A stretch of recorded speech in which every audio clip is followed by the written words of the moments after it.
feeling is real.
It's Adam with Arcade Heroes, and it's been a while since we've done a live stream. I should have done this for the AAA Expo, where actually I did record a non-live video for that, but just I wasn't happy with it, but I just got too sidetracked, and by the time I got around to stuff as far as where I could have talked about it, it felt like it was maybe a little irrelevant at that point, but either way, mea culpa on that one, sorry.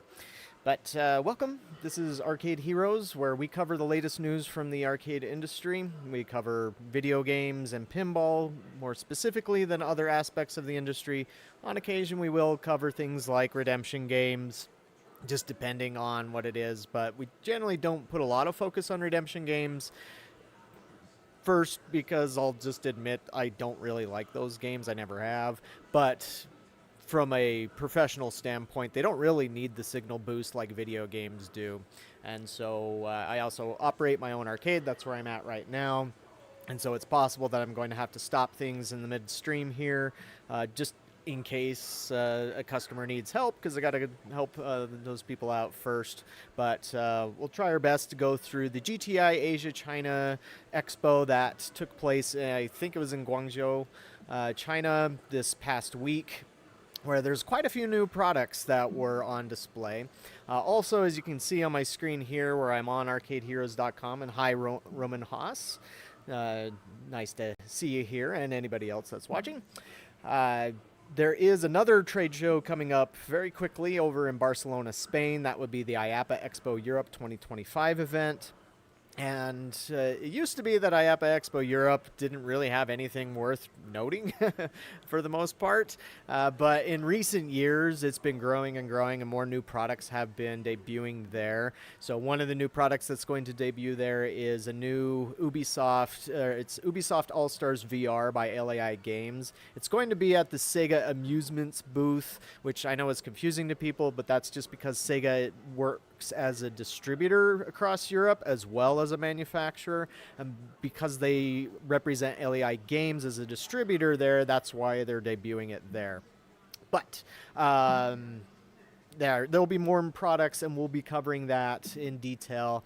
And so just stay tuned to arcadeheroes.com. And again, if I get a chance, I'll also do a live stream on that one too, as we will on the IAPA Expo, which is coming up in November. If you're new to the arcade business or the scene, IAPA is essentially the E3 or the Super Bowl of the arcade industry. All these other shows are important, but some are more significant than others. And GTI Asia China, which is what we're going to be covering in this stream, had quite a lot more product than I was expecting it to, and so we will definitely get to that.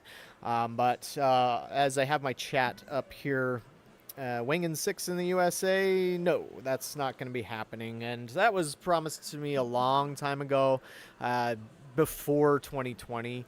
I remember Bandai Namco stating that they didn't see the need to do Maximum Tune 6 here in the States because Maximum Tune 7 was in development as early as like 2019 or so. And so it's obviously taken a long time to get here, but the idea was to do Maximum Tune 7 on a wider scale, like USA, possibly Europe, and essentially just skip 6. And so I know for fans that sucks, although I know there are plenty of fans that don't seem to like Maximum Tune 6. So if Speed Ignition, which is 7, is better than 5DX Plus and better than 6, then I'll take it. But yeah, I haven't heard anything as far as what's going on with Speed Ignition, because it was not at GTI Asia China. So one of the things that I'm going to be focusing on, as we generally do, because we're grateful for the sponsors on the site who are able to help us keep the lights on, so to speak. We're going to be covering Wahlap first, and then I'll be, as they're paid advertisers, you can kind of see here on the page, they have their ad here. So if you're an arcade operator, please give them a look at least. And but here's the complex where it took place at, the China Import and Export Fair, I think it's called. Or the China Import and Export Fair at Pazhou. My Chinese is terrible. But here was one of the signs where you could go behind it and take photos and say, "Look, Mom, I'm at GTI," if you wanted to, and share that around. But Wahlap, so they, like usual, have an enormous booth at these different Chinese shows. They had a huge booth at the AAA Expo, which happened in May. But they were kind enough, being a sponsor to the site, they also sent us a lot of photos, a lot more than we could possibly ever share on the blog that would be realistic. Because, I mean, for one, most people just kind of glaze over a lot of them anyways. And so they wouldn't really want to go through all that, and I don't really want to fill up my server with all that stuff. But this is one very distinctive thing about the Chinese shows that I admit it fills me with a little bit of envy, because even at IAPA, which, as I mentioned, is like the Super Bowl of the arcade industry, nobody sets up booths this elaborate there. You get close in a few instances, but it's usually the most elaborate booths have nothing to do with arcades. There's something else that's amusement adjacent, that's not close to the arcade area at all. But why doesn't Wahlap set up a booth like this at IAPA? Well, because they do have booths at IAPA, and Wahlap's been attending IAPA since, I think, 2011 or so. But it's because, this is home turf, so to speak. It's a lot easier, a lot more economical to set up an elaborate booth like this versus doing it overseas. And so I do wish that somebody like Raw Thrills would set up a booth like this with LED displays and all that, but they probably look at the balance sheet and it's like, is it really worth it for us to, will we get more sales by doing that? I mean, maybe not, but it would still be cool and it would still be good for marketing purposes. But also, as you can see from this photo here, they hire a lot of people to represent their products. And back in the day, we used to call these booth babes for most of them. Booth babes and booth dudes who would dress up as a character related to one of the games and such. And as you can see, this girl here was dressed up as the girl for the new Konami Ju-Beat, known out west as U-Beat. But they also had the Bomber Girls and Taiko no Tatsujin and the new Modern Combat and stuff. And so quite a crowd that they had there to help promote the games, take photos, great marketing opportunities. That's the one thing that for anybody out there, if there's any developer out there that you're looking to do a trade show, it's granted, you probably, if you're a brand new developer, you're probably spending all your capital on developing your product and not on your booth. But still, trade shows are always one of your best marketing opportunities because it not only provides you with marketing opportunities to make sales right there at the show, it's for afterwards because you can use photos of the event for a long times afterward. And that's definitely what Wahlap has done here, as they obviously have a professional photographer that goes around, takes pictures of not just their cosplayers, and their mascots and all that stuff. I mean, they have a big screen that's at the, I guess what you would call it, the front of the booth, the stage of the booth, and that's like something that pretty much never happens with Western shows anymore. I know way back in the day, like in the 80s, you would get stuff that was pretty elaborate for what they could do at the time, but nowadays in the West, we just don't really see that. They also held tournaments, so here's, if the photo loads, one for U-Beat. Oops. And so, yeah, I don't know exactly what the winners of this got, but again, another marketing opportunity. It looks like they got some nice model cars. I'm sure those are not a few cents in cost. And I think they did tournaments across several games, not just one, because Wahlap has been organizing all these competitive events across China for a little while now. And we did a post about this a little while back where I think it was culminating at AAA, if I was recalling correctly, but they're constantly doing that. Of course, U-Beat or Ju-Beat was big in the news amongst rhythm gamers because this originally came out from Konami back in, I'd say, 2008. And there had been a tease for a new U-Beat back in 2020, but then, of course, 2020 happened, and it just kind of disappeared without a word, and then suddenly popped up here at the Wahlap booth. And so Wahlap would be representing Konami as one of their distributors and doing sales, possibly manufacturing within China. As far as I have heard at this point, this is China only, and assuming it does well there, then they would likely take it to Japan, Southeast Asia. Now, whether or not it would come out west, no confirmation on that. However, one asterisk or caveat there is that Konami has set up shop in the United States again as far as their amusement division goes, and they've been talking with distributors.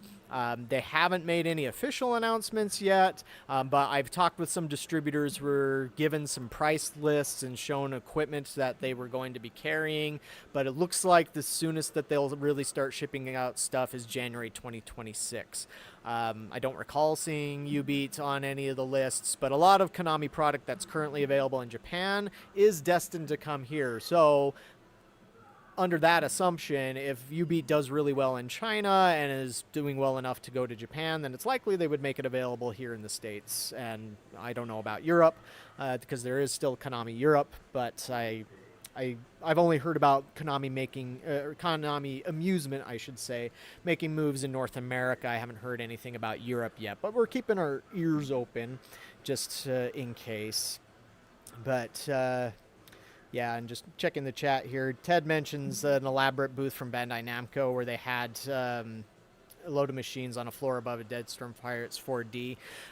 Yeah, there was that. I guess I should probably make the asterisks where, again, there are some elaborate booths at IAPA. They just tend to not be in the arcade area of places. Like Hollowgate has done some really impressive stuff, and some other ride manufacturers, like real roller coaster rides, can do some really cool, impressive stuff. Even the inflatable areas, I've seen some impressive stuff. Hey, Max, how's it going? Is it on? Not yet. I'll go turn it on for you. Be right back.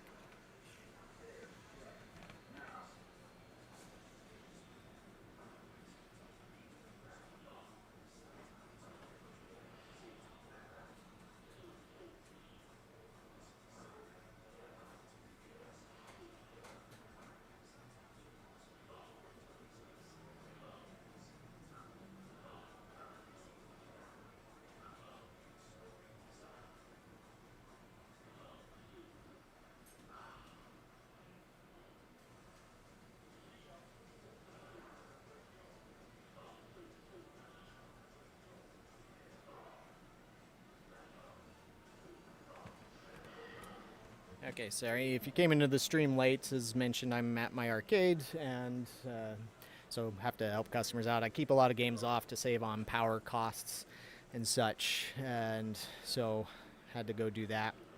But anyways, now I kind of forget what I was saying.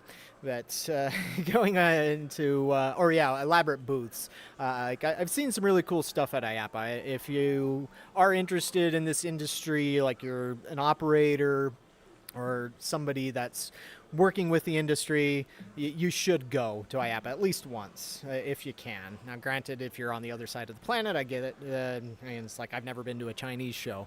But one day I'd like to go to one of those, one in Japan, and everything. But Wahlap, again, they're a big player. Oh yeah, they also hired a band, an all-girl band that, according to one of our sources that was sending us information, who just went by half Welsh, true blue arcade hero, a little bit of a mouthful. This is Gacha Hime, and you can find them on YouTube.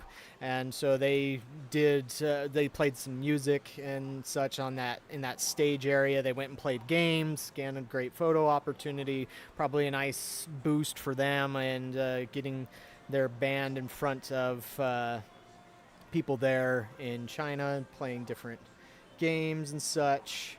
But I don't follow J-pop, K-pop. Well, I guess it would be C-pop for in China, and so I'm not familiar with those bands. I should ask my kids because they're into J-pop, pretty much all of them. But as you can see, they played a lot of different games, including Bomber Girl, another Konami game that was brought over to China. I can't remember. I don't think this exact cabinet design was used in Japan. I'm pretty sure this is a new one that Wahlap designed, but if somebody in the chat knows, feel free to correct me on that one.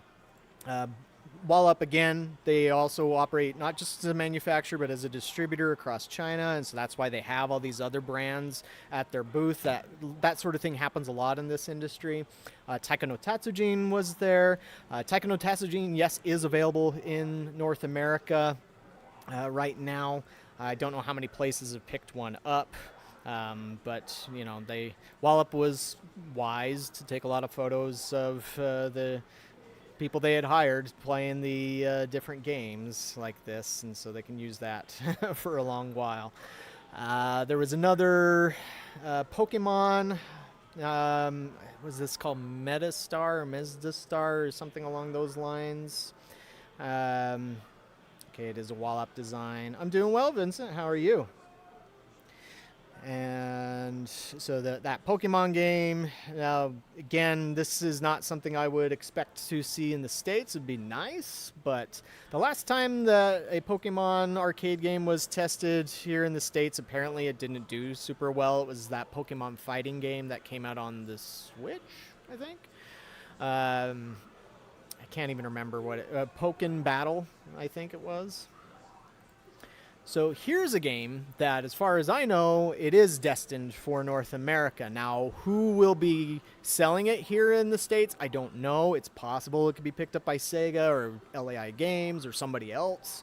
Or Wahlap can sell it directly into the States. Sometimes they do that. Just depends on what the product is. If they can't find somebody who's willing to, buy some containers of it and sell it for them here. But Phantom Vanguard, a modern combat series by Gameloft.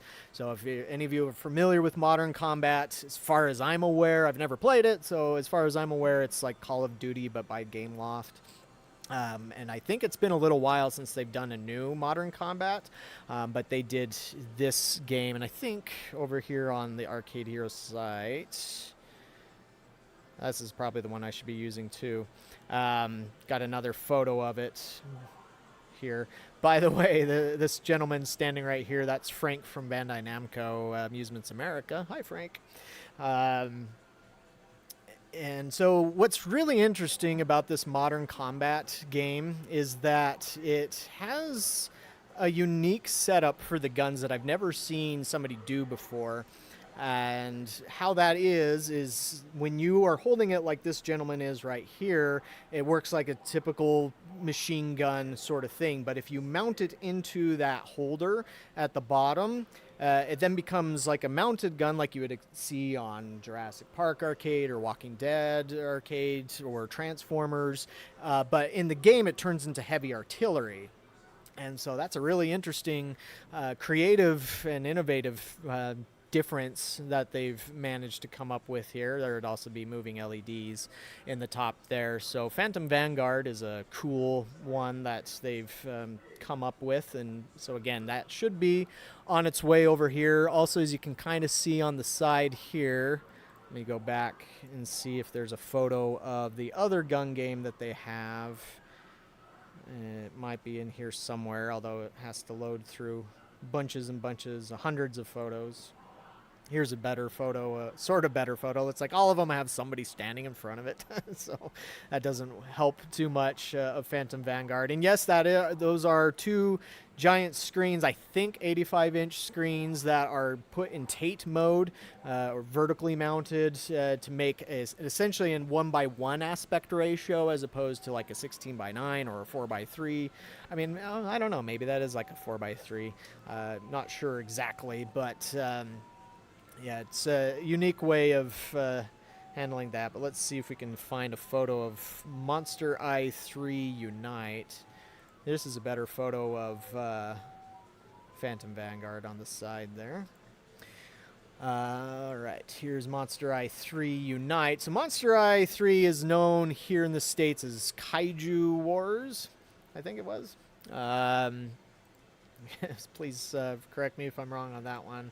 But as is typical with Wahlap, if they have a version that's intended for heading west, they'd have one in English and one in Chinese. But even in English, they call it Monster Eye 3. It is meaning that's the third in the series. But when LAI Game licensed that for release here in the States, they changed the name to Kaiju Wars, I think it was. Although the problem is that constantly screws with my memory as far as there's the Godzilla Kaiju Wars, as I think that's what it is. And so it's like Kaiju something. Somebody in chat. Kaiju Rampage. Thank you, Ted. That's what it is. I constantly get those two things mixed up, and it's frustrating. My old man memory is failing me. But...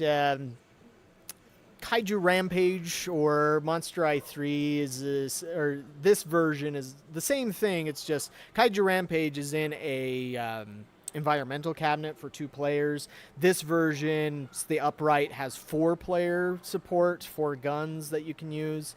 And so theoretically, you can make more money off of that one since you can have more people playing at the same time. And so that's a nicety for arcades to take a look at. We already discussed U-Beats. I did hear that there were some technical problems with this that were being reported at the show. So, don't know. I'm sure Konami will be resolving those and such. But, yeah, and here's another photo. We had this slideshow on Arcade Heroes where we posted about this, where this gets into some of the other games. This one is an interesting one.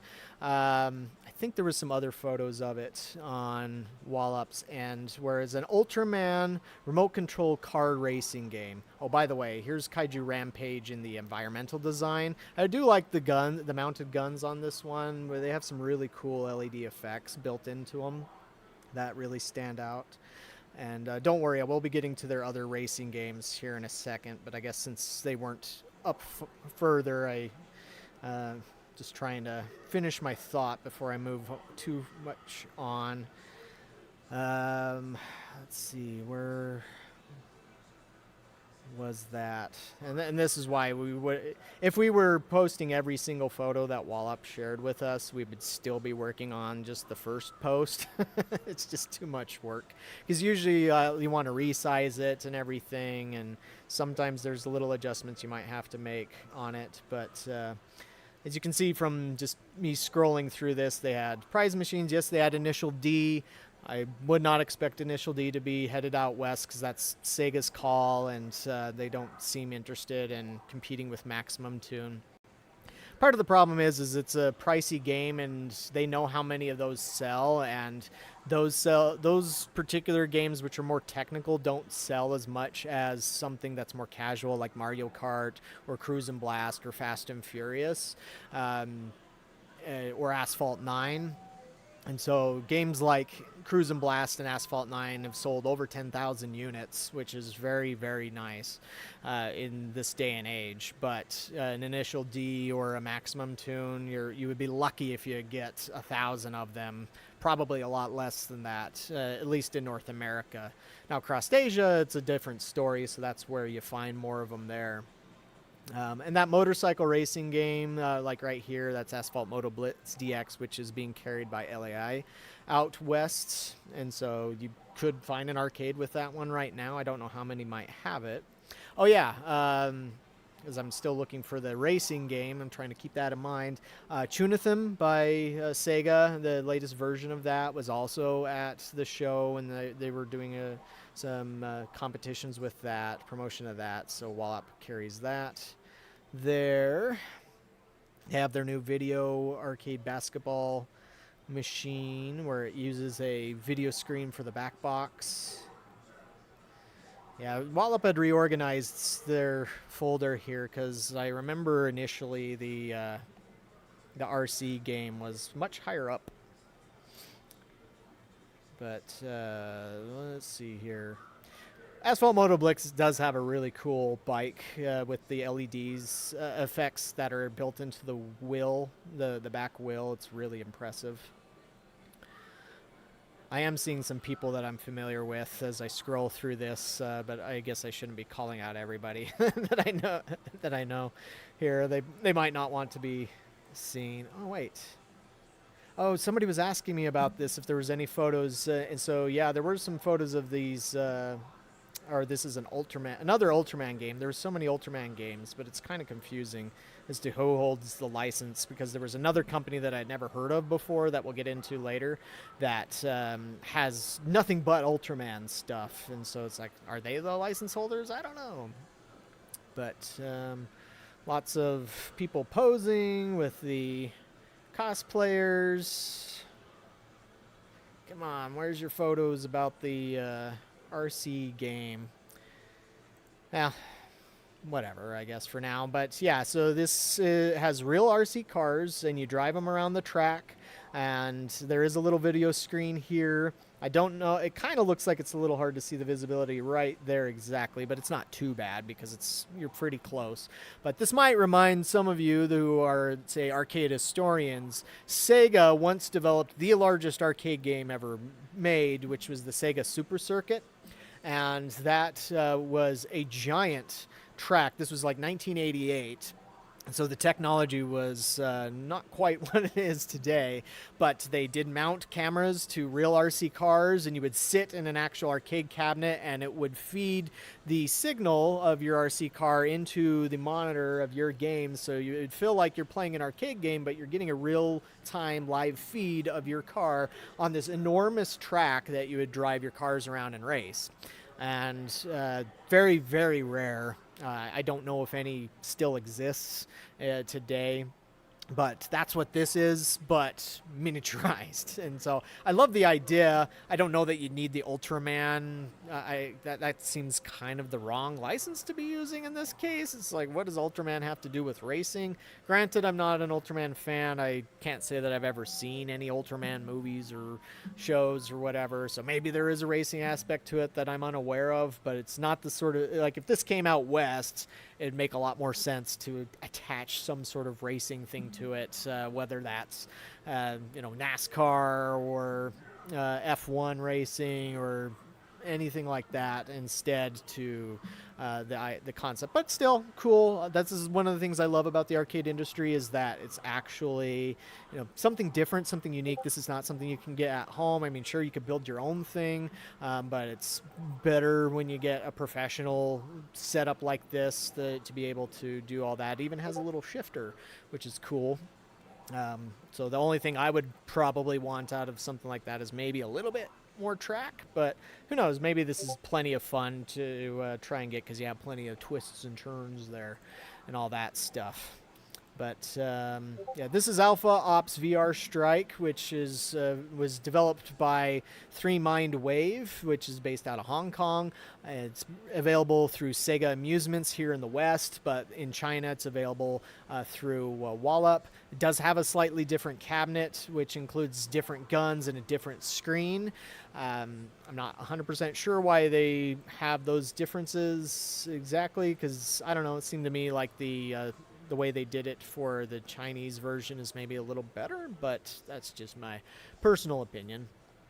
But backtracking now to what I should have covered earlier on was Storm Racer 2 and Storm Rider X. This is another one of those which keeps confusing me, because they both start with Storm. The second word starts with an R on both, and so I keep crossing the streams, so to speak, on which one's which. But Storm Racer 2 is the driving game, and Storm Rider X is the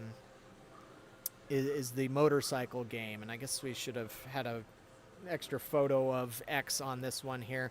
But what I find very interesting about this one is that ever since Raw Thrills came up with the let's stack 2 screens on top of each other for this kind of Tate mode view, a lot of people have been copying that same idea. And Raw Thrills has used it in other titles like Godzilla Kaiju Wars VR. But Wahlap decided, hey, why have that seam and that extra cost of having 2 TVs stacked on each other? Just do 1 TV, put it vertically, and you get essentially the same effect, but because it's an 85-inch screen, you also get a little bit more width. I was friends with ECM. Some of you might have known him. He was the editor of Game Fan magazine way back in the day. Huge gamer, really, really talented at gaming. He wrote a bunch of strategy guides too. He died in 2018. That's why I'm using past tense. But I remember him complaining a lot when arcades started using these vertical screens. He's like, it's so stupid because, our natural view is panoramic. And that's why 16:9's always been nicer. It's easier on your eyes than like 4:3 or 9:16 type stuff. But of course, with our cell phones these days, everybody's used to looking at stuff in a vertical screen. But at least with this one, I mean, I do need to see it in person, but it seems to me that you're getting a little bit more of the width with these larger screens, but then you also get the height. And the nice thing about this one is no big black seam in the middle between the 2 screens. And also interesting that they keep it a little bit lower. I mean, personally, when I've played stuff like Fast and Furious or Top Gun, it's like I'm never looking at the top screen. It's more for the person standing behind me watching the gameplay. But this one seems like they've kind of angled it in a way so that you still see can still have a little bit of that top part in your view, but just getting more out of it. I don't know. Maybe it doesn't work like that in practice. But Storm Rider X is essentially the same thing, but with motorcycles. And as far as I recall, Storm Rider X is actually the third game in that series because they did do another one. But yeah, let me catch up on the chat here. Oh yeah, Sega did do an Ultraman Kitty ride. It's all over the place. And I guess I've never heard, outside of the arcade industry, I've not heard anybody talk about Ultraman. And so like my kids are really into anime and stuff and Japanese culture, but I don't hear them talking about it either. But yeah, I guess some people out there are really into it. If you are into Ultraman, let me know in the chat. But yeah, here's a lot of photos of Storm Racer. See, I almost did it again. Gosh, dang it. Storm Racer 2.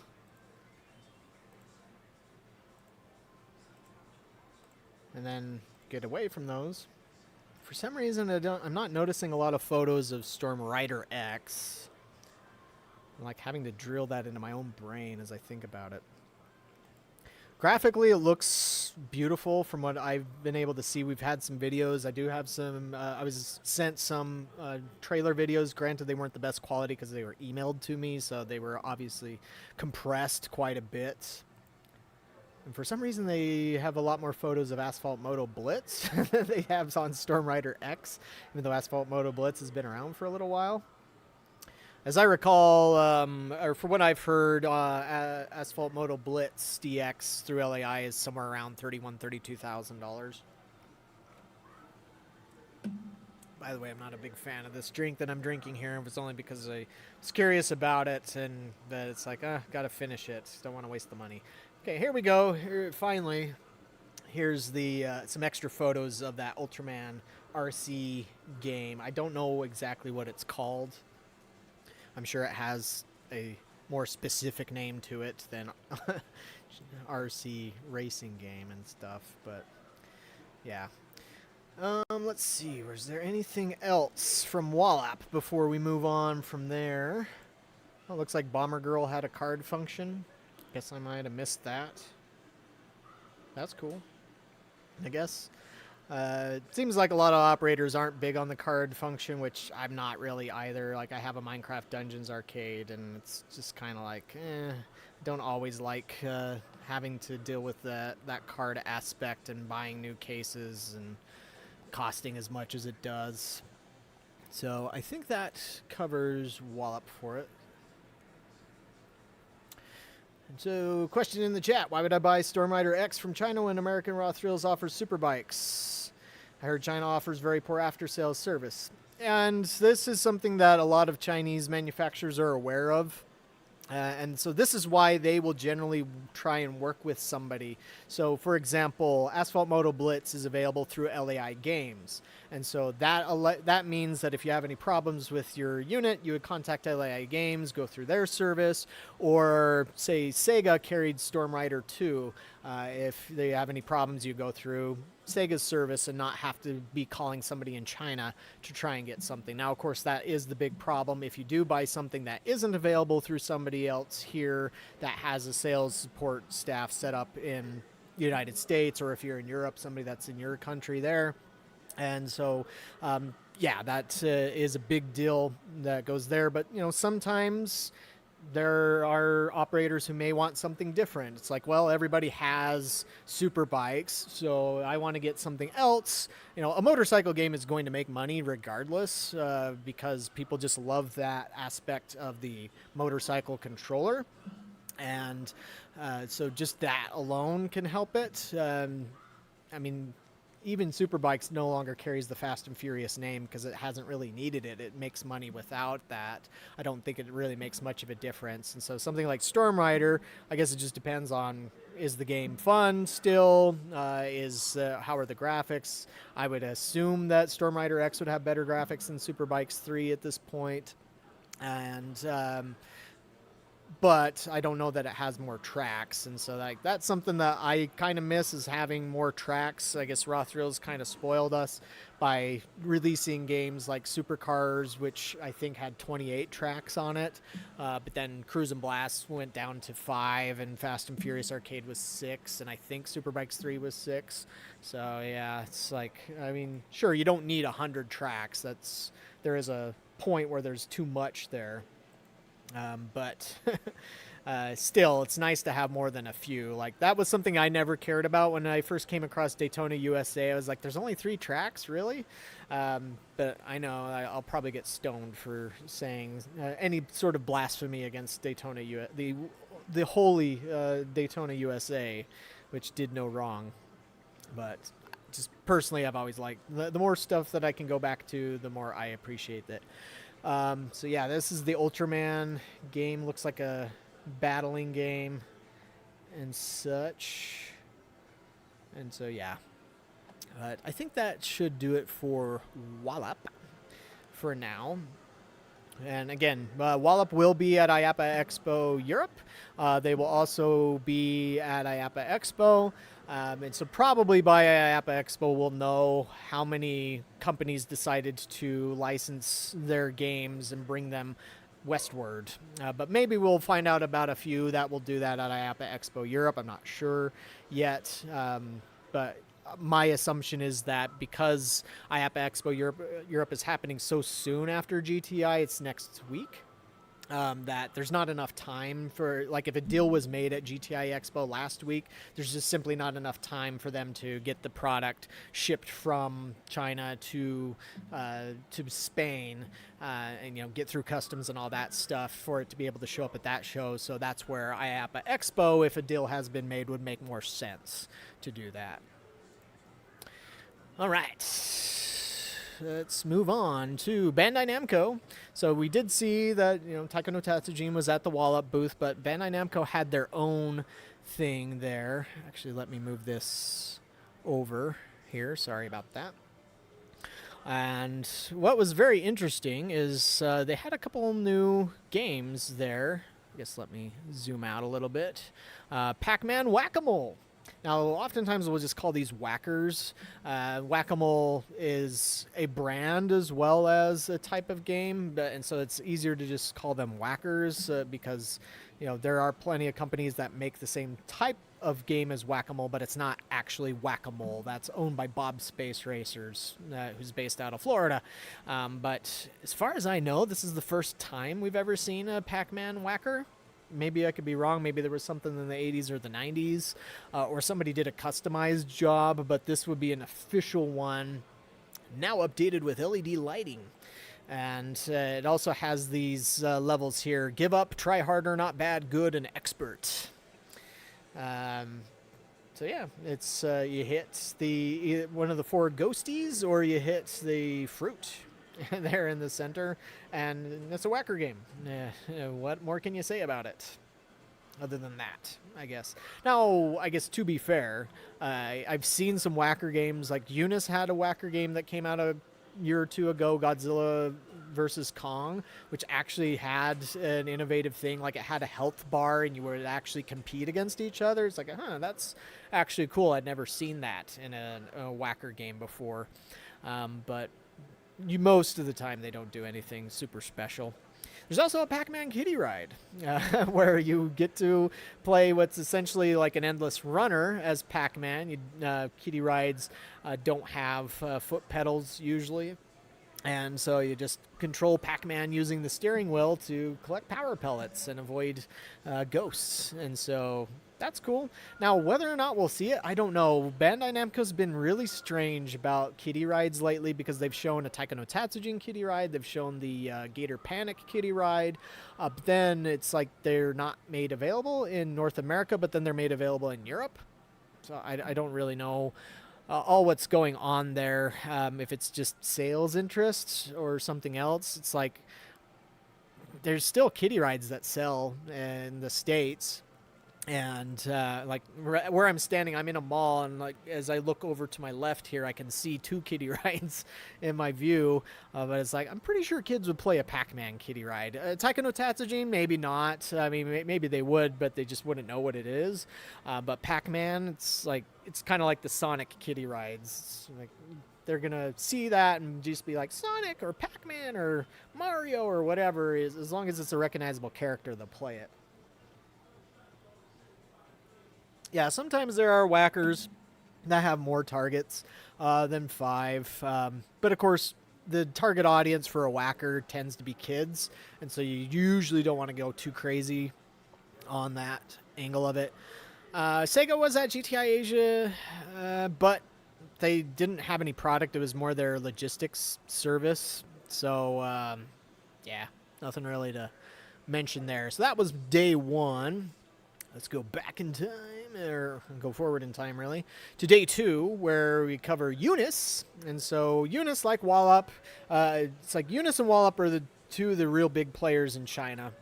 And I'm not sure which one is bigger in terms of how much money each company generates in terms of profit. However, UNIS certainly has... I would guess it's UNIS just because they have the widest reach out west. Like they have offices in Canada and in Texas. They do have their products sold into Europe, although I don't think they have an office set up in Europe itself. And they also, just like Wahlap, they make deals with Western manufacturers a lot of the time and will oftentimes sell their product into China. Now, it is a little strange because Raw Thrills, who we're going to talk about here in a second, they have deals with both Wahlap and UNIS, and so I'm not really sure what makes the determination as to which product's going to go to which company. Maybe they just do bids or something. I don't know. But UNIS was the place to find this non-VR version of Godzilla Kaiju Wars, not Kaiju Rampage, which we had covered previously on the blog because it's been seen on test in the United States, but it was in a different form factor where it did not have this acrylic back end and LEDs and stuff on it. Still had the motion seat, I believe. But just didn't have this exact same setup. But as you can see here, it's essentially like they took the game, got rid of the VR headsets, turned it around. I mean, it still has the overhead, what would you call that? The arms, I guess. But, now you just don't have the VR headsets hanging out from that. But this game, from what I've heard, is actually available in China already through UNIS. When it's going to be available here in the States, Raw Thrills has no comment yet, so don't know. My assumption is that we'll see it by IAPA. I mean, oftentimes when Raw Thrills has a big release, they'll actually release it in October, so that it's there in time for IAPA. They may also have something else that they reveal at IAPA that will come out later on the following year. But since this is available in China, from my understanding, then it seems likely that this is something that will be available pretty soon for Western operators to grab and add to their locations. But again, I haven't heard any confirmation yet, so don't know on that with 100% certainty. I also don't know what the price on this one would be. Obviously, it wouldn't be the same price as the VR version. But I'm very interested to see how far under it comes from Kaiju Wars, because almost every time I've talked with somebody at Raw Thrills, including Eugene Jarvis, it's like, you need to get a Kaiju Wars, and it's like, I would love to, but I can't afford it. I mean, anything over $20,000 already makes me sweat bullets, much less over $40,000. So I already had one bad experience with the Star Wars Battle Pod, and that, but that was a unique case where the brand shot itself in the foot and people stopped playing it due to forces outside of the game development itself. But anyways, that's coming. am I going to buy a Top Gun Maverick? That's another one where I'd like to, but at the moment, I'm just not really able to afford it. Now, recently, for those who follow my arcade, they might have seen that yeah, it's Top Gun Maverick. I did get a small purchase because I got a really, really good deal, but part of it was to get an air hockey table because I've been without an air hockey table for a long time.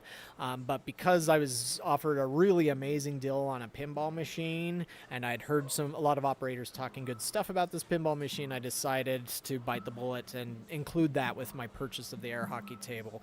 So it wasn't really expected. It was just like, I need to get an air hockey table because I've been without one for too long and such. But would I like to get Top Gun? I would, but it's not exactly on my in my intentions at the moment, just because of where things are at. But I'm also kind of curious if they'll do a smaller SD version without the motion and smaller screens. It's like if they did that, then I'd be totally cool with that and be more affordable for me to be able to handle that. But here's another racing game from UNIS, and so like if you haven't noticed already, there's a lot of racing games that are coming out from China.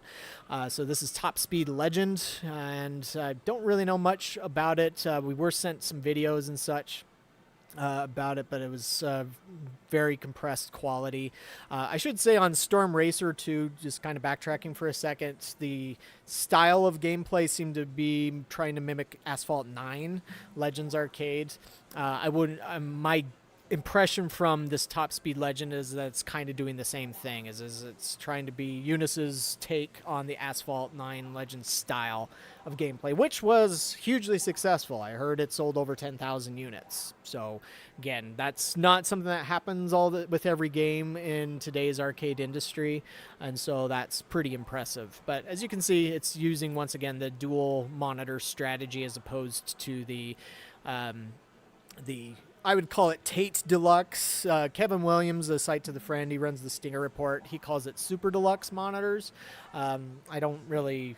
I figure Tate Deluxe would make more sense in that respect. For those of you who know what Tate is, for shoot 'em up fans. UNIS also had this new, I guess it's like a scooter or kind of pogo stick sort of thing, Jump Master. Haven't seen any video on this one, but there was a Taito game that came out several years ago. It was mainly in just Japan. I think it was maybe offered in the West for a very brief time. Don't know if any locations actually picked it up or not, so it's probably a single-digit sort of thing. But looks like UNIS is taking a look at that, and that would also be a racing game, but at least it has a unique element to it with the controllers and the motion base. And another racing game, but this one you're riding dinosaurs instead of driving cars. Okay, so I guess that would make sense, because Taito's... so Ted in the chat mentioned that the Taito Pogo game was available over there where he's at in the UK. So I think it's Electrocoin, which is a big distributor that's over in the UK. They've had a long-standing relationship with Taito, and so a lot of games that Taito would develop for Japan would actually show up in Europe and never show up here in the States. And so that's one of those oddities that's kind of flipped around from the norm. But Dino Dash, dragon racing game, I guess, with dragon molded seats. And then another racer, Monster Jet Riders, where this one you're riding something kind of like a personal watercraft, but apparently, or no, sorry, it's like a rocket. Like the controller is kind of like a personal watercraft where it's a motion base, but you have handlebars, and in the game you drive on both land and in the air, apparently, from the video that they posted. And then UNIS, another surprise, is they're the ones carrying Goldstorm Pirates for China. So even though Bandai Namco has some kind of presence in China, I guess they're letting UNIS handle that over there. So yeah, odd as that is. I don't have a ton of room for... I do have a little bit of room for new games. Like, I'm going to have to do some very Tetris-like moves in my back area to fit the air hockey table in that I'm getting, and I had to be creative about how I did the pinball machines, but I don't have a ton more space left, so I'm gonna have to sell some things to open her up. But let's see. Let's zoom in here for some UNIS slides on their other games. Had some people asking about this one. I saw quite a few photos. Oh, by the way, I should say a lot of these photos that we've gotten on the blog, some came from that Half Welsh True Blue Arcade Hero, and a lot also came from James Anderson of Alan One, who's another sponsor to the site, a more recent sponsor to the site. And but he took several photos of this game. I'm not sure what it's called. I should have looked at it with my AI translator on my phone. But a racing game with enormous track balls. It's got big balls. And then you have this Marvel Universe game that UNIS has had, but which also involves cards, but I don't think this one's headed west. It also kind of looks like a kind of a strategy game, I think. I don't think I've ever seen video of this one in action. Joystick game. This is their kind of answer to Minecraft Dungeons, but it's like, or wait, is that Castle Crashers? Or it's similar to Castle Crashers, I guess. UNIS is also carrying Top Gun Maverick over in the West, and then they have their answer to Superbikes 3, another racer, with Neon Rush. But this was at IAPA last year. They did take some time to release it here in the States. They didn't release it until I think May or June or so, because they were having a lot of success with their Monster Kart racer. and they also have Bigfoot racing games and stuff. And so it's like, sometimes I think manufacturers risk oversaturating their own market because, you know, us operators can only afford so much. And now, granted, it's good that we have a lot of options. I'm not complaining about that, but yeah, it can be too much. I remember, I think it was 2008 or 2009 when Sega released like 3 or 4 racers in the same show, and it was just like, I don't know which one I want. And so because they were all, most of them, I think except for Hummer, was all priced the same. Next up is Ace, which I should say that I'm in talks with them to begin sponsoring the site, but they're not one yet. But they also had quite a few games, quite a few new racers.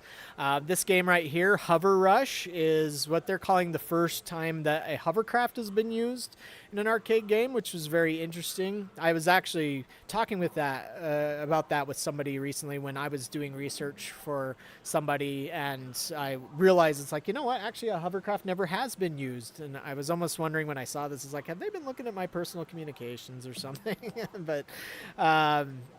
But yeah, so this is not accusing them of actually doing that, but it was just a weird coincidence because it's like I've just been talking about this and then this game popped up.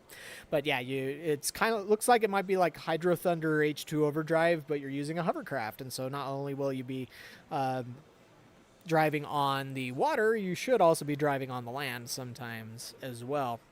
But it also comes with 2 screens. It comes in a twin style cabinet, and comes with a motion base. But that was really the only photo we had of that one. Another interesting thing is that Ace had, or sorry, let me backtrack really quick. Ace, from their output and their growth and their presence out west, I would say they would probably be number 3 now. So like you have UNIS, Wahlap, and then Ace Amusements. And Ace has really taken aim to try and get that top spot with what they're doing. Because I would also say that I've noticed an improvement in their games. Now, not all of their games have been fully polished up or everything, but like Skull of Shadow, which they showed off at IAPA last year and Amusement Expo this year, it almost felt like a Japanese developed game. And so it's like that was really impressive. But here you can see they have Dino Attack, which is their answer to Raw Thrills' Jurassic Park. And, you know, I have a Jurassic Park last month for members. If you saw the earnings that I posted, it was my number 2 earning game, 10 years later, and it's still a powerhouse. Now, sure, the name Jurassic Park goes a long way on that, but I've been kind of surprised that more companies haven't tried to do a dinosaur game. Now, yes, there have been several Chinese companies that have done a dinosaur game, but usually the polish on it's not there. It's the quality's pretty poor, and it's usually done like as those water gun games.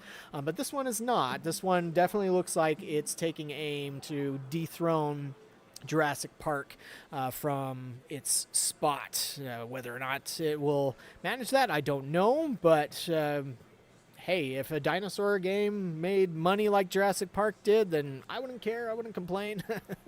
And, this is, I guess that's a nice thing to the question the big exclusive put into the chat about China oversaturating the international market. China is definitely, they're hungry to make a big splash out here, and I know a lot of these factories are doing pretty well. Yeah, you do have some companies that are kind of fly-by-night sort of things that don't manage to stick around. And to that point, while it's on my brain, sorry I go off on tangents so often, but one thing that you probably noticed is the distinct lack of VR that's there. And so just a few years ago, VR was all over the place at shows like this. Like, you had all sorts of Chinese manufacturers, ones that I'd never heard of before, that would be these fly-by-nights and really saturating the market with VR stuff. Now they're nowhere to be found because nobody's buying it. And so they're pivoting. The ones that are successful, that didn't throw all their eggs into the VR basket, are pivoting over to other things that are looking to be a bigger success. Or at the very least, something that's going to be more reliable. And so, yeah, Ace, I should also mention, they've been working with a couple of different companies here in the United States, and so it is possible that you've come across some of their games. They've been working with Coastal Amusements for several years. They did Wild West Shootout back in 2019, and as far as I remember, that was the first time I can remember hearing about Ace Amusement.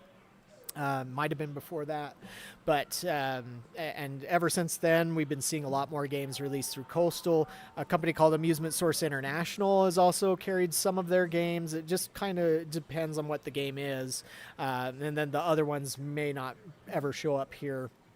But Ace is becoming a bigger player, and from what I've heard through people that were at GTI is that there are more Ace games definitely headed west, and so you will be seeing that name show up more often.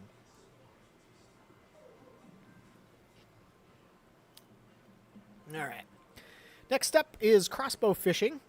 So this is their take on the fishing game. Last year when I was at IAPA, I came across a crossbow fishing game that was actually pretty cool. It was by Udo Games, and Udo had always been one of those kind of iffy manufacturers, and definitely a content farm of a sort, because they just churn out tons of games. It seems like every month they have like 5 new games that they're putting out there. It's kind of crazy to that saturation point, but theirs had these big, elaborate, very expensive guns. This one looks to be a little bit more traditional, where you're harpooning the fish in the sea, and then once you hit something, you reel it in.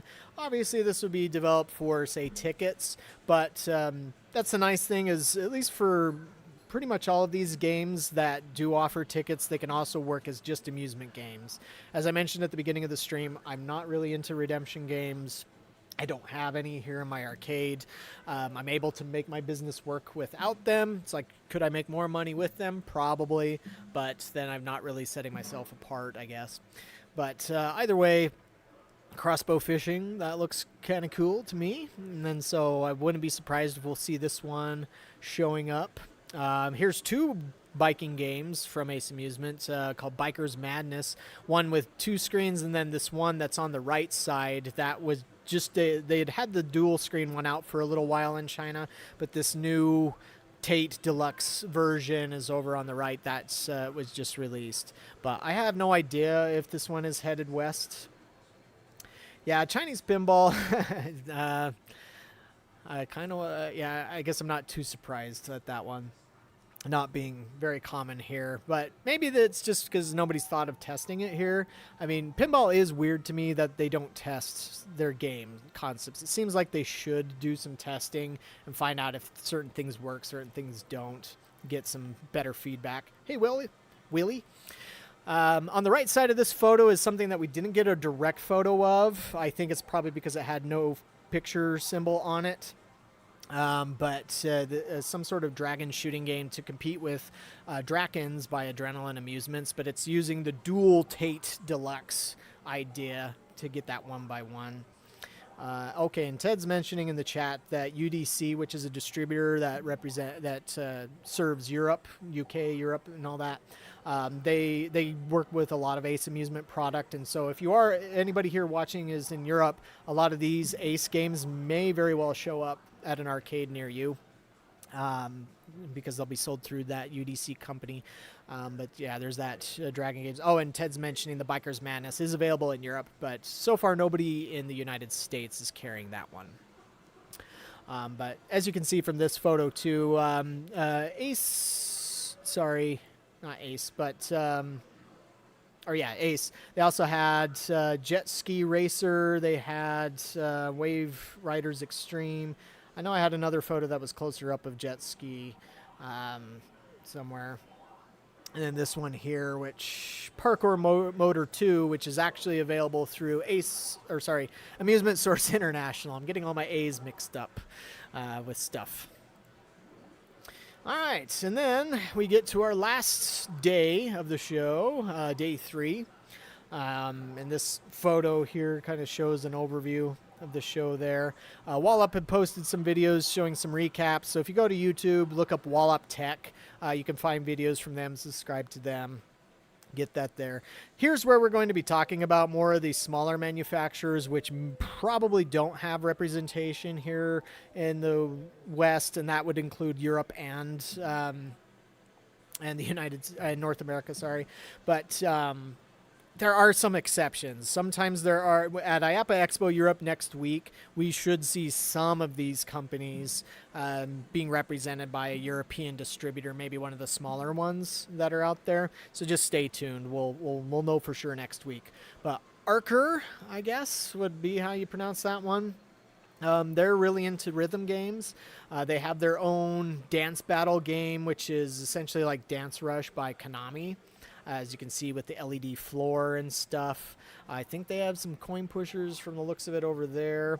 They also have this game called Dance Cube, which is an answer to Sega's My My. Instead of a circular screen looking like a washing machine, it's a hexagonal screen. Now, granted, the screen itself is not physically circular, or hexagonal. It's just the bezel, but still, that's another thing I like about arcades is through use of things like bezels, you can make something unique that you don't get at home.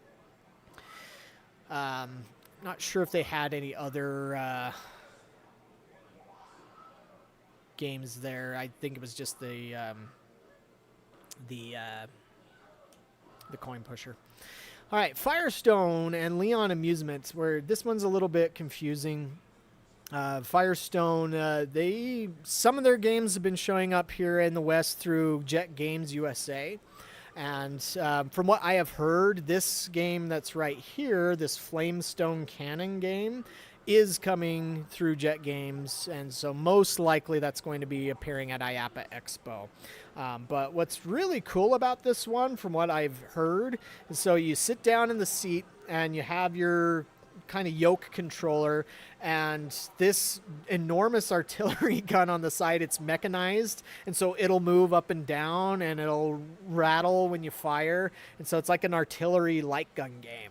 And in a way, that's like a huge esoteric throwback to the 1970s. Like, there was a company called Project Support Engineering where they made a game called Bazooka.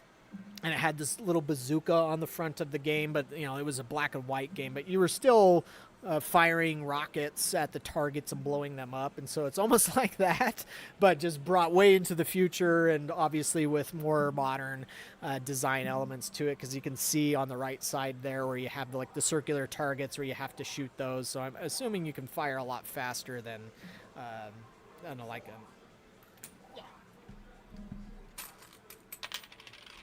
In metal side?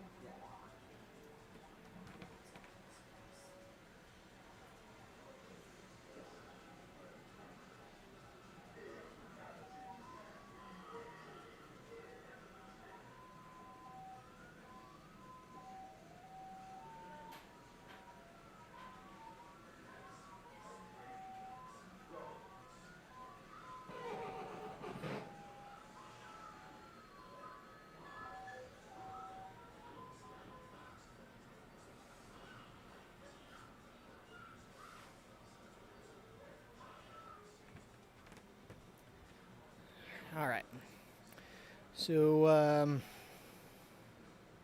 yeah, that's a pretty cool game. And again, from my understanding, Jet Games will have it or some variation of it available. Here was this one. I'm not sure what it was called. Very nice, elaborate cabinet. Looks like, okay, treasure hunt maybe, as from what it says down there. I mean, the gameplay almost looks like something like you would expect from Skull of Shadow or, gosh, Cold Storm Pirates. How do I forget the more popular one? This is one thing I like about what some Chinese manufacturers do in putting like little things like this on the cabinet. It's just a nice little subtlety that's cool. But that's from Firestone or Lillian Amusement. They had some other stuff there too that we've seen before. You can see behind here, like Jet Games has carried their stuff like Mega Shot and Big Shot. And then Sega has their On Target game that they developed. It also looks like there was some other stuff there in the background too, that now that I'm looking at this a little more carefully. But we didn't get close-up photos of some of those, or like even this game over on the left here, if you can see where my mouse is bouncing around. I mean, maybe that's just the Flamestone cannon, I don't know. But also you can see in the background just some of the other stuff that they had. So they had a nice full booth. This company called Lillian had a game that kind of looks like Step Maniacs. Like this cabinet looks a lot like the deluxe Step Maniacs. We had a photo on here, I don't know why it got removed, that had a better photo of the cabinet without people standing in front of it like that. But they also had this newer, I think this is called Stellar Echo. Stellar Echo game where I guess it's kind of like Tunatham, Sega's Tunatham. Something about the cabinet also reminded me a little bit about an old rhythm game called Love Touch that never really got released. How's it going? Good, good. If there's something you're interested in playing, they do work. We're just saving power until somebody wants to play. Awesome, thank you. Playmore, this is another name that's up and coming in the amusement industry. But they're mainly with coin pushers and stuff. Personally, I just don't care about coin pushers.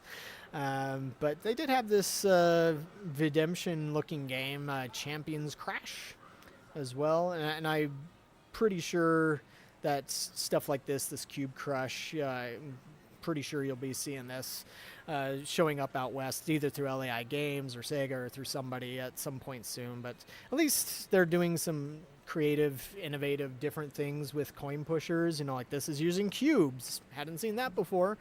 For a while you had marbles was the big thing, and then building coin towers and stuff like that, and then dumping tons of coins onto the play field in different ways, like the Popeyes coin pusher game with the big net or stuff like that.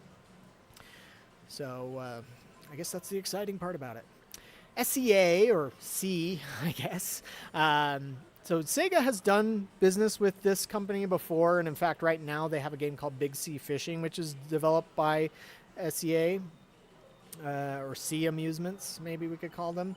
But they had a booth with several games on hand to enjoy, all of them with mounted guns.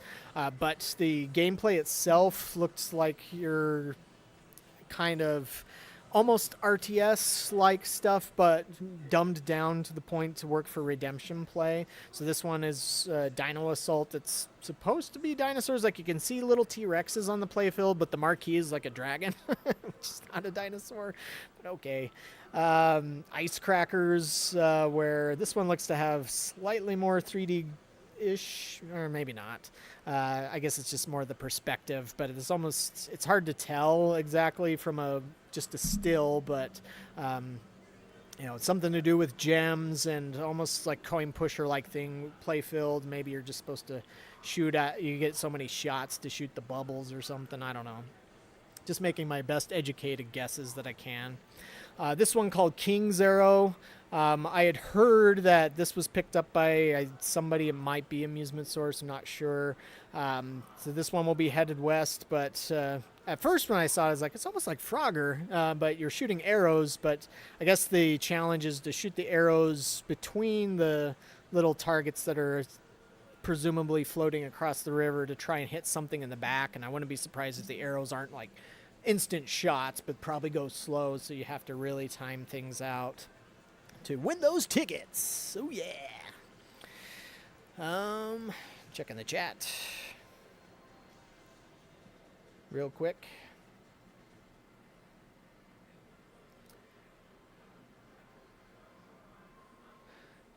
I mean, I don't know how many places have Space Warp here. I thought quite a few of places picked it up. I mean, I have one, but again, I'm not running it on tickets.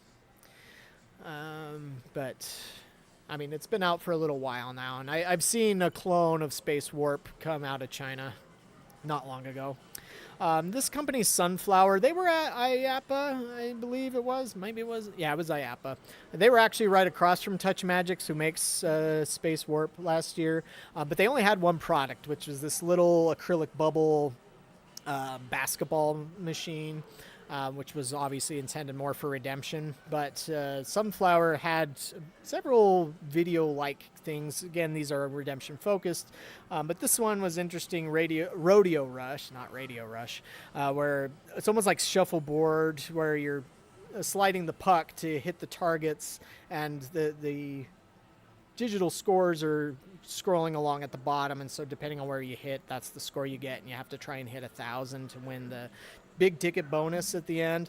So this would be comparable to that new Hot Wheels Ultimate Challenge game that Coastal Amusements has, just with a rodeo theme to it. Also, I did see a photo of this Lucky Pong, but it was really blurry, so I decided not to upload it. But it's really just looks like just a new version of your beer pong arcade games, which were really popular back around 2015. Then it kind of went away for a while, and then they sort of came back and stuff with Jet Pong. Here's an interesting one, too, that Sunflower has, where this is a game where you apparently pump the balloons as fast as you can, and maybe it's like kids coming up to get the balloons, so you want to pump it to the certain thing. So this is essentially Soda Slam, and so by Alan One. Even those LED tubes there are different, but the gameplay is different. So it's like in that sense, it's not a ripoff of Soda Slam or Icy. It's just taking that same basic idea and running with it. And just now I noticed it had a mirror display here to make those tubes look even longer. So that's it's nice when somebody doesn't just blatantly copy something, but they actually add their own twist to it and make it unique, And so maybe I wouldn't be surprised if we end up seeing more concepts of this thing, which actually going all the way back, it's more Perfect Pour by DSM Arcade, an indie arcade game. I want to make sure Dan gets that credit for that idea there. Super Win. I guess we maybe had a typo there in typing Super Wing, but I also think sometimes they write it as Super Wing. I don't know.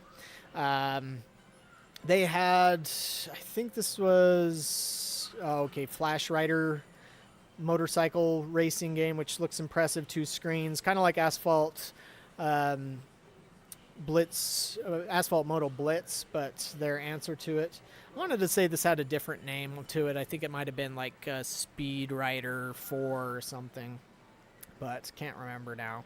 And we thought we had a closer up photo of this, or maybe I saw one and I forgot to upload it. I don't know. But that was at the main stage for Super Win or Super Wing. They also had this answer of theirs to Top Gun. And so as you can see here, a lot like Top Gun, I guess more futuristic design on the back, motion seat, dual screens. But I did see a photo or two of this one, and it did have combat fighter jets in there, but not sure if the gameplay is exactly the same as Top Gun Maverick or if they've changed it up some. Superwin had already had this game. I saw this at IAPA, or maybe it was the prequel to this particular one at IAPA last year, but I didn't get a chance to play it because it was like at the very last hour of the show, and I was just doing a quick walk around, and I stumbled across their booth and just didn't have enough time to give it a try. This game right here, called The Future, is actually a light gun game, which I think we've covered on the site before, but didn't see any photos taken of that in directly this time around. Here's Tong Li. They've worked with Andamiro and UNIS before, oftentimes with pusher games. They do have some video games. Looks like a card thing, a card battler called The Land of Warriors.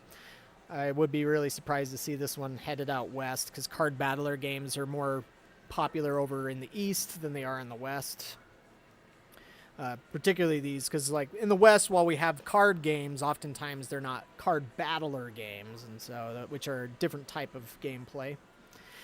Yudo games, which I mentioned previously, like I said, these guys just put out a crazy amount of content sometimes. They've recently launched their new racing game called Crazy Drift, where they have two models of it, where you have your dual screen deluxe model with a more elaborate seat on the back. It has a leather seat that you get to sit on, and then they had their standard model with a single screen, and hard to tell, it looks like it might almost have been just a plastic molded seat. Another somewhat amusing thing to see from Yudo was Big Beast Hunter. So actually backtracking really quick. Oh wait, that was on another post. Ace has their Wild Hunting game, which is essentially a shot across Big Buck Hunter's bow, but at the very least they called it something like Wild Hunting and not Big Beast Hunter, which is the exact same abbreviation as Big Buck Hunter. But I'm also kind of amused because it's like these guns right here look like 50 cals, and it's like 50 cals are used in military combat for taking out vehicles. They're not used for hunting. I mean, unless maybe you were hunting like a rhino or something, but I kind of doubt that this is all about hunting rhinos. It's probably deer. Don't know without seeing more. Here's one, and we're almost done here. Thankfully, because my voice is starting to die out. Crazy Jazz Drums by a company called Blee. Unfortunately, didn't get a good photo of the drums themselves. It looks like 4 drums and 2 cymbals there, but what was different about this one is that on the back, as you can see, there's a screen on both sides, and then the back side also has some cool LED effects and stuff, so it's like this is probably meant to be put in a more central area so people can see it from both sides. Lots of boxers were at the show. I already mentioned earlier how there was very little VR at the show. There were a couple of VR things that I saw in the photos, but nothing new and significant. And there were more boxing machines. There was more boxing machines than what we photographed here, and that's why I combined them all into one. But you could also see, like this one on the left, Boxer to Boxer, I think it was called, was definitely inspired by Calcomat's Hit the Green game, which has been out for a few years. And so whenever, I guess imitation's the sincerest form of flattery, right? Fun Sen is a company I don't recall hearing about, but they had, big lineup of video games and even an ice cream vending machine as a part of their stuff. But one of their games, this War Ace 2, I guess it's called, had some pretty elaborate guns, and with this it looked like it had a hydraulic base where it could go up and down. Had a couple of different racing games, one called Speed Rush and the other one called Dynamic Sonic Rush. I doubt they play like San Francisco Rush, but who knows. Let me see, just catching up on the with Super Wing, it's one of those things where I guess they're not sure how to translate it correctly into English, and so, but since we don't know English or don't know Chinese, we're not sure what they mean. But if you like racing games with Rush in them, Fun Sen has you covered, but I have no idea if anybody will be importing these games to Europe or North America. I mentioned way earlier in the stream, this company called Happy Player was just totally obsessed with Ultraman. They, aside from the Ultraman statue, they had this game where you sit in a swivel seat and presumably fly along, maybe Star Fox style, and shoot at stuff. Airstrike would be the game to really compare this to, but it'll presumably have Ultraman style creatures, monsters, and things that you'd be fighting against. They had this multiplayer table style game. They had this crane machine, but in the background on the left, you can see this is one of the few VR games.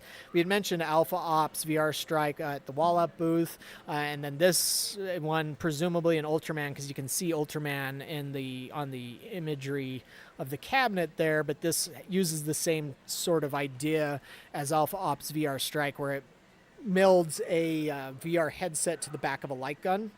But when this photo was taken, the screens were black. I don't think the games were off. It was probably just... if there are any developers out there who are working on an arcade game, word of advice, never, ever, ever have the screen go black in your attract mode, because stuff like this happens. And when somebody's walking through an arcade, even if that transition is only 1-2 seconds, people walking through an arcade quickly, just doing a quick glance around, if they see that, they're like, oh, the game's broken, and they just keep moving on. They don't stand around and wait for it. But I've seen some games where it's like 3 or 4 seconds of being black on there, or whites. Like Metal Slug 6 did a white screen for transition for a bit, and it makes you, as an operator, there have been many times where I've been walking through my arcade, and just as I'm quickly glancing at machines, I'll see something where it's all black, and it's like, wait, is the screen out? It drives me crazy. So don't do that, arcade developers. Now, bring back leaderboards, stop removing leaderboards from games, and stop having black or white transitions in your attract modes. That's bad game design. Rant off, I guess. And then another company where this one, I don't know. This is another one I should have used the translator on, but it almost looks like maybe their name was over here. I don't know. But this company was all into doing horse riding games, and they appeared to have 3 different styles, but 3 different games that all are based on horse riding. This full-size horse one, Equestrian Tournament, and then Grass Wonder with the smaller horses, and then something else, I'm not sure, but yeah, if you're into those types of games, it's been a while since we've seen one out west. UNIS tried to do one several years ago, but they never seemed to stick. I only saw it at like one trade show and then never again.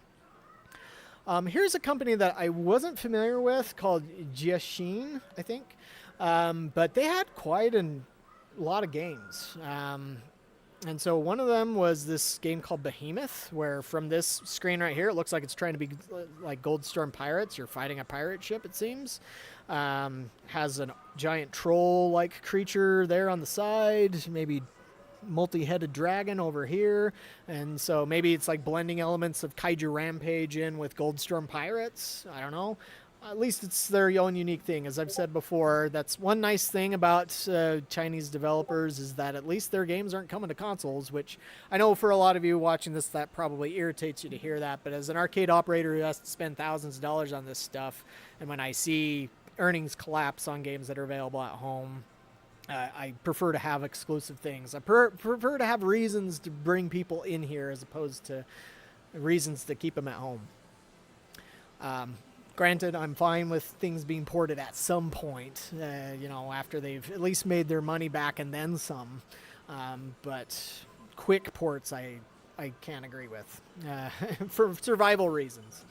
Top Speed is a racing game, another one. I guess somebody should have been keeping track, or I should have been keeping track of how many racing games were unveiled at this show, but it's well over a dozen. Here's an interesting one where it's another Old American West game. I guess it's called Boom. I mean, it's kind of funny to me that the text there, the font style is almost like Doom in a little bit, but they're being careful enough to have it differently. But it's close enough that somebody walking by really quick just sees it as like Doom with cowboys. Okay, maybe that'll get me to play. But I'm curious. I would like to see this one show up at IAPA and give it a try. Maybe it's terrible, maybe it's not. I don't know. But it's Western games are cool. I mean, the graphics look 3D. That's one complaint I could have about Wild West Shootout by Ace, is it was like 2D and 3D blended together, kind of trying to do a Borderlands style thing. And then another shooter game, 4 players as well. Pirate, I think it was Pirates of the Pacific or Pirate Legend. This is one annoying thing about Chinese manufacturers, is they oftentimes seem to print out 2, sometimes even 3 different names on the cabinet. And so then you're just like, I don't know which one this is supposed to be called. But like, it's Pirate, and then I think we had translated this text here to say Legend. But on the control panel, it says Pirates of the Pacific. So I was like, okay. Or, okay, yeah, behind this part right here, you can also see where it says Pirate Legend. So it's just like, pick a name, stick with one name, stop putting multiple names on there. And then Jiaxin also had their own electromechanical shooting gallery type deal called Sniper Total Battle. And then this one, which was the video sides, Total Battle 2. Now, impossible to say if this is following the shooting gallery style gameplay that a lot of these types of games follow. I mean, from this screenshot, it looks like it's doing a typical on-rails light gun shooting game where you're shooting at bad guys and stuff. But there have been some of these shooting gallery games which have a level where you're shooting bad guys too. So I don't know. Maybe we'll see it later this year. And then there's this one, which if this did show up out west, they'd definitely have to change the name, because there you call it Star Wars. Best I can tell is it looks like a Star Fox style shoot 'em up game. You got a Yoke controller and your ship there. They're using the Tate Deluxe style screen, so, but also in a twin model configuration. So that's kind of cool. These ships up here do seem familiar. They almost seem like they've been modified from the Raiden series. I don't know. And then they also had their own Top Gun answer to Top Gun here. Not quite as an elaborate back end piece here. Also, instead of having the joystick central, they have it over on the right, and they have a throttle on the left, and then also doing this twin style, but not sure what this game was called. And then we had another game that was influenced by Perfect Pour and Icy Slush Rush and Soda Slam, which apparently also has something to do with rhythm stuff. It's called Dazzling Rhythm, I guess. But it apparently maybe blends the idea behind something like Soda Slam or Icy Slush Rush with rhythm gaming, which makes kind of sense there. I'd be interested to see this one in action. And then there was some crane stuff. So yeah, that is GTI Asia Expo. Yeah, so stuff like, now when coming back to the porting thing that I mentioned a moment ago, yeah, the games that are the worst to see ports of are joystick games. And that's because if you come to the arcade and you encounter a joystick game, it really isn't anything that different from going and playing it at home on a gamepad. No, it translates over pretty easily. And then, of course, you can have an arcade-style joystick at home as well. Now, obviously, there are certain games which just don't play well with other types of controllers. But yeah, you usually want something else that's unique, that's different, that you can't get on your Xbox or your Switch or your PlayStation. And so when fighting games are ported, the earnings absolutely collapse. And when other joystick games get ported, they also just don't do great anymore. I did see a drop on my Teenage Mutant Ninja Turtles by Raw Thrills. It wasn't as drastic as Street Fighter 4, but that's because Teenage Mutant Ninja Turtles was never like this massive earner either. But it still did see a decrease after the port came out. And of course, that port had more content to it, where that, as an operator, that bugs me, because it's like, at the very least, give me as an operator the chance to buy the extra levels or something. You know, as long as you're not charging like $5,000 for it, like Namco did with one 3-minute long level on the Star Wars Battle Pod. But yeah, I mean, I think I've done some videos about this before too, where I've complained about ports. And like I said, as a gamer, I totally get ports, and I own plenty of ports across my Atari, Sega, and Nintendo consoles. But when it comes to brand new games, and as also I've been doing research, I know I've mentioned this before, that I've been working on a history book for arcades. It's unfortunately taking way too long because I just have too much on my plate. Like right now, I should be doing some other stuff too instead of a stream.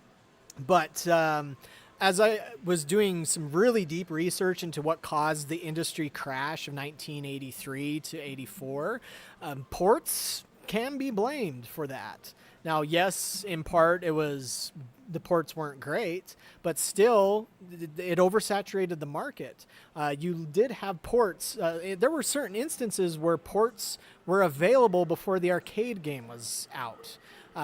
That's how fast they were able to turn things around back then. Like in 1982, I found an article in Playmeter magazine written by Jack Guarneri, who's the owner of Jersey Jack Pinball, and in that he was just ranting, justifiably so in my view, against all the ports that were being done, because he said, I just spent $3,200, this is in 1982 dollars of course, on a I think it was a Donkey Kong, and he also mentioned he just bought a Zaxxon, and he's like, then I saw an ad for both of these games on the Atari 2600, and it's like, sure, the arcade versions were vastly superior, but still, for some people, it's like, oh, it's good enough. I have it at home now. I'm not going to go and play it as much.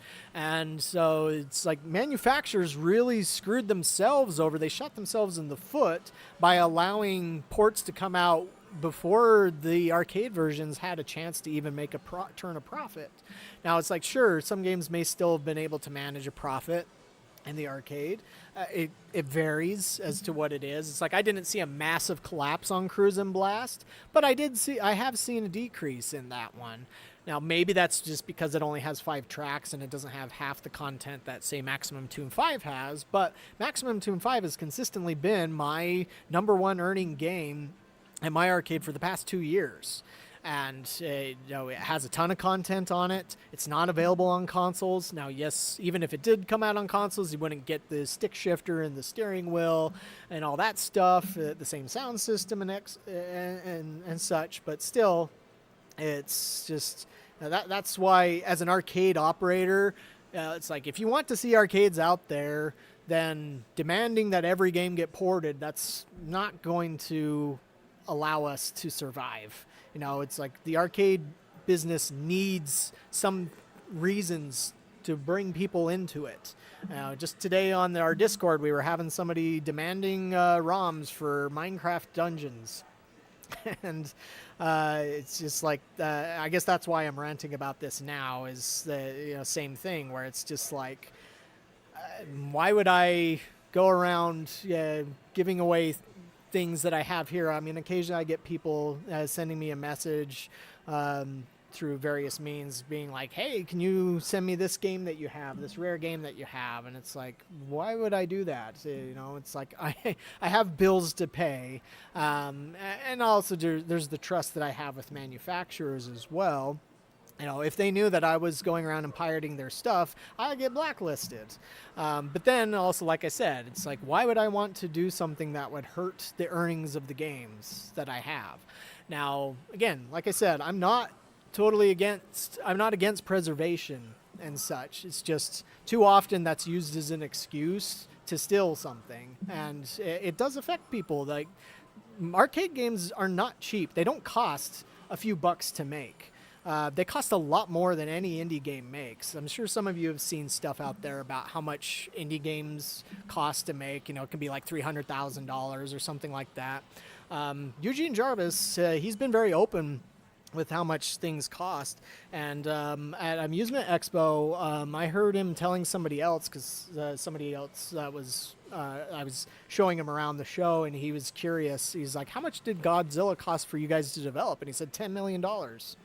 Now, yes, there's inflation and all that. As an example, Jurassic Park Arcade and Terminator Salvation Arcade each cost $4 million to develop. But it's like, how many games does Raw Thrills have to sell to make up to cover those costs. Also, they have to, when you go to manufacture an arcade machine, you have to pay up front. You can't do credit on that. You can't use orders promised. You have to go to the factory and say, okay, I want 100 units. And they'll say, okay, we've decided it's going to take this much in materials, this much in man hours to build, and so you need to pay us X millions of dollars to do these 100 games. And then, of course, if you're building more games than that, it costs even more money. But that's the big thing here when it comes to piracy. Is it's like piracy does hurt manufacturers in this instance, because if people are either pirating the arcade game itself and buying it from somebody else, or they have it at home, then a company like Raw Thrills or Sega or Bandai Namco, they don't make that money. And like I said, in this industry, all it takes is one dud and you could end up going out of business. That's why arcade companies are very careful about what it is that they put out there. That's why they go through and they test things, because if you put out a dud, you could be saying sayonara to your business. And then what happens if Raw Thrills or Sega or Bandai Namco are no longer making arcade games? Then there would be nothing to port anyways, but then there would be less content for us arcade operators to have, and it just has this ripple effect, this negative ripple effect throughout the industry. And so that's why I'm a little bit passionate about it, because it's like, I'm not against preserving games, but to me it makes more sense for preserving things that are well past their expiration date, where they're no longer, say, profitable in the arcade and they're no longer being manufactured and sold. That's where I was a bit dismayed to see that Fast and Furious is already getting a port to the Switch, because that game is still being sold on the market.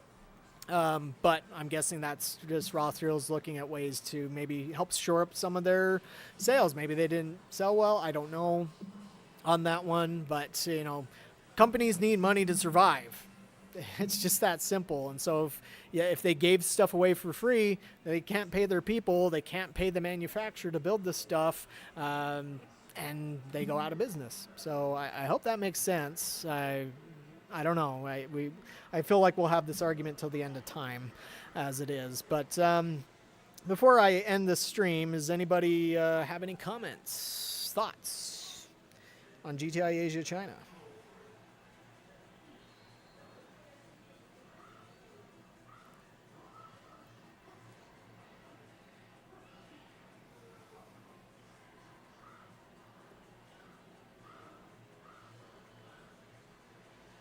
Going once.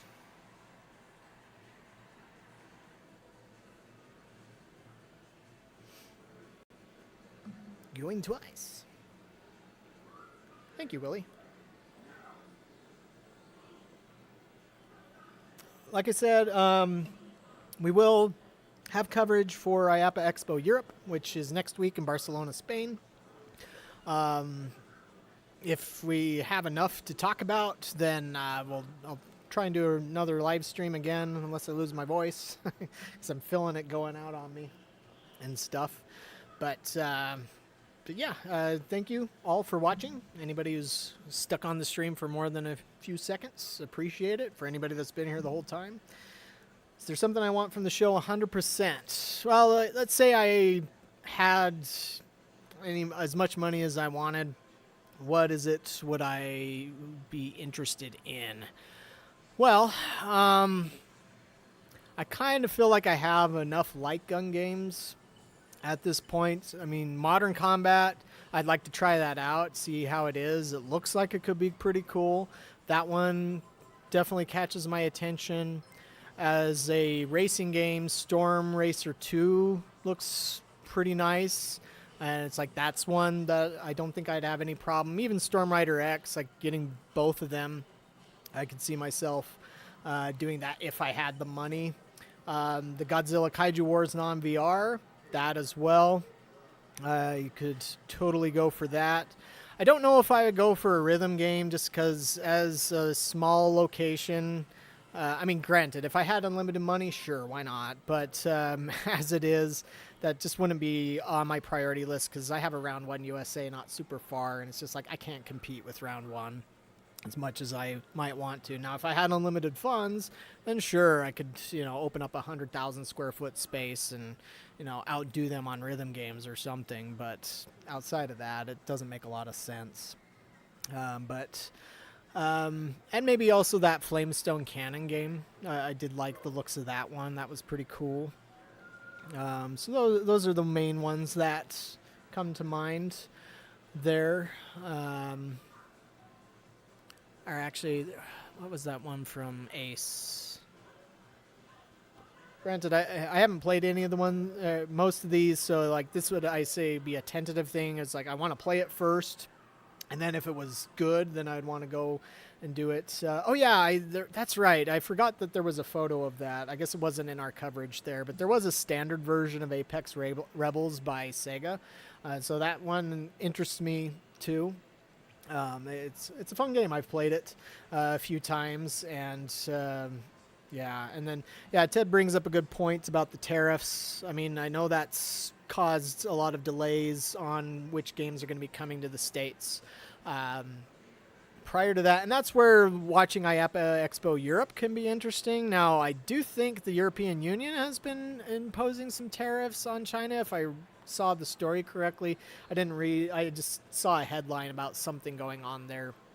But so I don't know if that's going to also affect things there. But it's like watching IAPA Expo Europe could be a good barometer as far as where things might go with that. But then again, we have IAPA Expo Europe next week. And then there isn't anything exact. I mean, okay, I shouldn't say that. There's a Pinball Expo in October next month. And then after that, the week before Thanksgiving is when IAPA Expo is. And so we're going to have a ton of IAPA Expo coverage. I'm going to be there all week again. And I should be able to get into the show at least a day prior so I can kind of scout things out, see what to focus on. Hopefully, unlike the past 2 years, I'll get everything and not miss something. But what sucks about IAPA is it's such a massive show. And actually, this time they have in some other parts of the building, I think in the a building where you'll have to walk across the street and go into there or something.